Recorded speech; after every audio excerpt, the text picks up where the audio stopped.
नमो नमः छात्राः। सभी को नमस्कार। आज हम आपकी सप्तमी कक्षा की पाठ्य पुस्तक के तीसरे अध्याय तृतीय पाठ का अध्ययन करेंगे। पाठ का शीर्षक है स्वावलंबनम।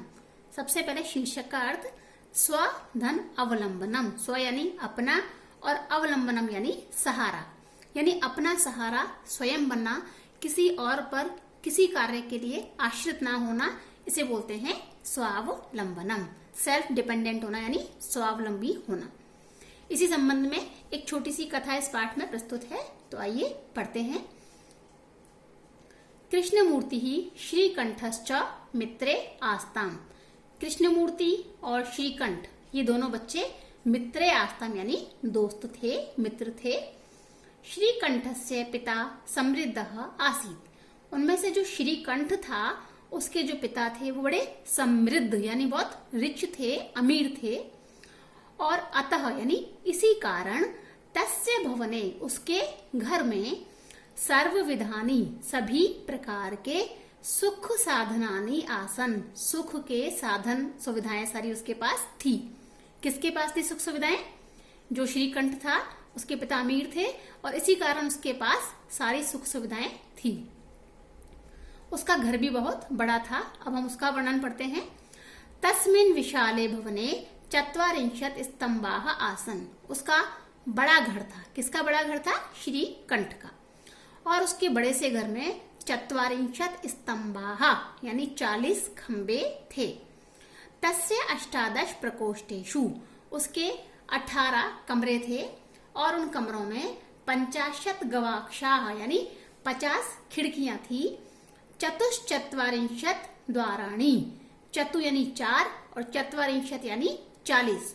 40 और 4 यानी 44। 44 या 44 द्वाराणि यानी दरवाजे थे। और षट्त्रिंशत् यानी 36 36 विद्युत व्यजनानि च आसन।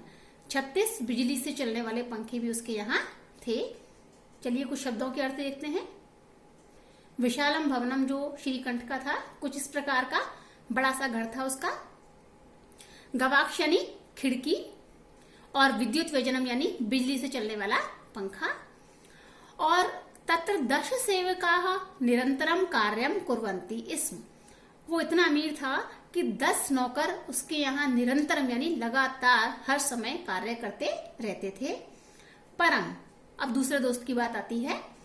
कृष्णमूर्ते माता पिता च निर्धनौ कृषक दंपति। जो कृष्णमूर्ति था उसके जो पेरेंट्स थे, जो माता पिता थे, वो गरीब किसान थे। तस्य गृहम आडंबर विहीनम साधारणम च आसीत्। और इसी कारण उसका जो घर था कृष्णमूर्ति का वो आडंबर विहीनम यानी दिखावे से रहित, कोई साज सजावट नहीं थी, और साधारणम यानी बिल्कुल साधारण सा था। अब एकदा श्रीकंठः तेन सह प्रातः 9 तस्य गृहम् अगच्छत्। एक बार श्रीकंठ जो था वो तेन सह यानी कृष्णमूर्ति के साथ प्रातः 9 सुबह 9 बजे तस्य गृहम् अगच्छत् उसके घर गया। कौन गया? श्रीकंठ गया है और कृष्णमूर्ति के घर। तत्र कृष्णमूर्ति ही तस्य माता पिता च स्वशक्त्या श्रीकंठस्य आतिथ्यम अकुर्वन्।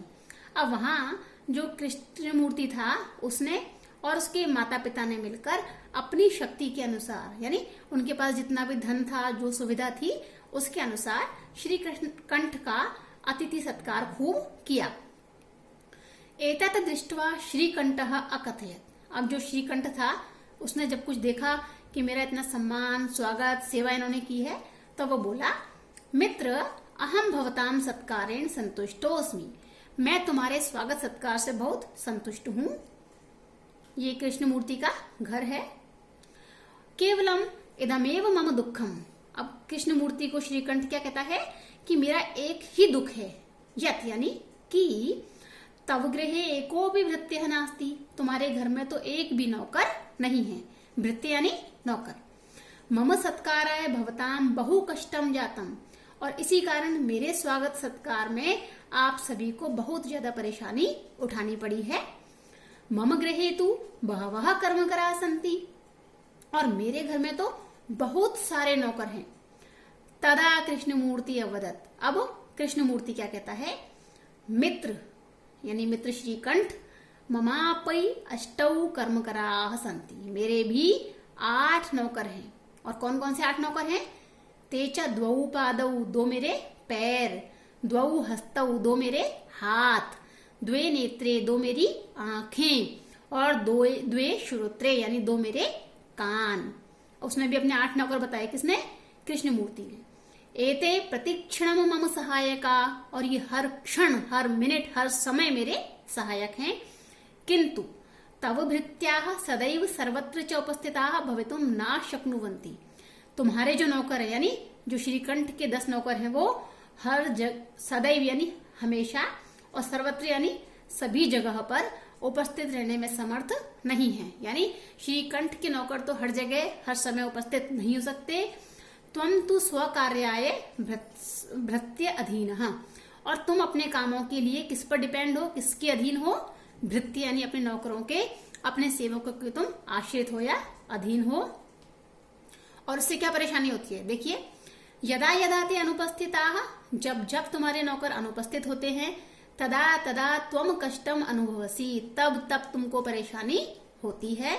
और स्वावलंबने तु सर्वदा सुखमेव, स्वावलंबन में तो हमेशा सुख है, न कदापि कष्टम भवति, कभी भी कष्ट नहीं होता है।